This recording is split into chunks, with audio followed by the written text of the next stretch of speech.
ভাইও এরকম কারেন্টটা নাই কেন? আর কারেন্টটা তো গেছে 2-3 ঘন্টা হইছে, আপনি তো কারেন্ট এখন পর্যন্ত দিলেন না।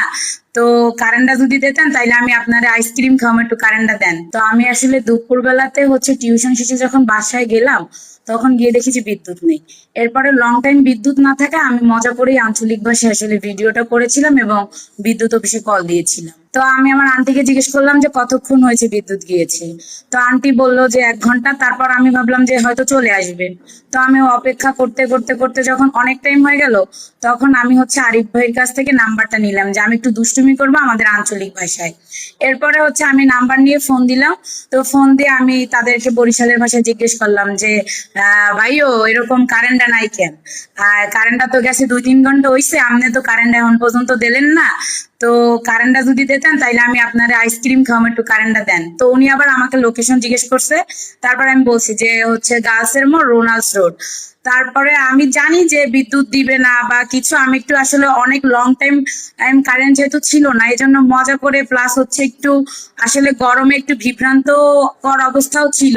পাশাপাশি মানে একটু অস্বস্তিকর বা অসুস্থতাও ফিল করছিলাম। তো ওই জন্য এক প্রকার আর কি একটু মজা করে বা তাদের সাথে একটু টিটকারি মারার জন্যই আমি আসলে কলটা দিয়েছি। তারপর তাকে যখন আঞ্চলিক ভাষায় বললাম, সেও আমার সাথে আবার তাল মিলিয়ে আঞ্চলিক ভাষায় উত্তর দিল। তার জন্য ভিডিওটা আসলে বেশি রহস্যময় হয়েছে এবং পাবলিক বেশি গ্রহণ করেছে। তো তারপরে তাকে আমি বললাম আইসক্রিম খাওয়ানোর কথা। তারপরে বললাম আবার আপনার আল্লাহরও কিরা, আপনি বিদ্যুৎটা দেন। তো এইসব বরিশালের ল্যাঙ্গুয়েজ গুলো ইউজ করার জন্য আসলে ভিডিওটা বেশি যোগাযোগ মাধ্যমে ভাইরাল হয়েছে। এবং আমি মনে করি অপর সাইড থেকে যে ভাইটি আমার কল রিসিভ করেছিল, সেও বরিশালের ভাষায় আমার সাথে তাল মিলানোর জন্যই মূলত আসলে ভিডিওটা বেশি জমেছে। সো এই তো।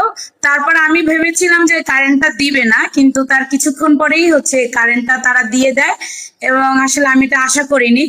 তো ভিডিওটা আমি আমার ফেসবুক পেজে শেয়ার করি এবং সেখান থেকে হুট করেই বিভিন্ন পেজে এবং সেখান থেকে ন্যাশনাল টিভি চ্যানেল পর্যন্ত নিউজটা হঠাৎ করেই ভাইরাল হয়ে যায়। অবভিয়াসলি খাওয়াবো। আমি এর জন্য এটাও ভিডিও দিছি যে ভাই আপনি যদি আমার ভিডিওটা দেখেন তাহলে একটু আমার সাথে যোগাযোগ করেন। কারণ পুরা সবাই আমার কাছে আইসক্রিম খাইতে চাইতেছে, কিন্তু যেই বেটারে আমি আইসক্রিম খাওয়াইতে চাইতেছি সেই বেটায় তো আমার ভিডিও দেখে আমার এর মধ্যে নক দেয় নাই। আমি তো আইসক্রিম না, আমি আরো ভালো মন্দ অনেক কিছু খাওয়াবো। কিন্তু বিষয় আমি চাইছিলাম আজকে তার সাথে যোগাযোগ করব, কিন্তু ভাইয়া বলছে যে এটা তো অভিযোগ নাম্বার, এক এক সময় এক একজন রিসিভ করে, সুতরাং যে উনি যে রিসিভ করবে এরকম কোনো কথা নাই।